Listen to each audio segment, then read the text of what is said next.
నువ్వు ఇచ్చినాక ఇప్పుడు కొంచెం కూర్చొని పోతాను బయటికి. మంచిగా మేము బాగానే ఉండవా వన్ కూడా ఒక్క తగ్గితే పోతే వాళ్ళు లేచి నిలబడి నడుస్తాను మనం.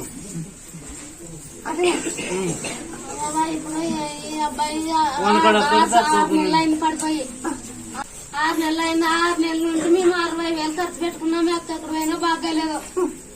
ఇప్పుడు నీ వద్దకు వచ్చినాక ఒక రకంగా ఉన్నాడు. ఇప్పుడు కాళ్ళు ఒక్కటే ఆరానికి వస్తే చాలా మతంగా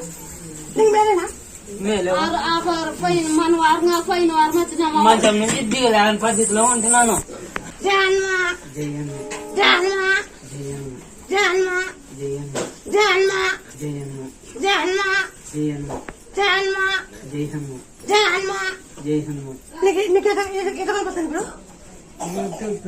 నాకు నన్ను పిచ్చుకున్నా కానీ తెలుస్తుంది అది.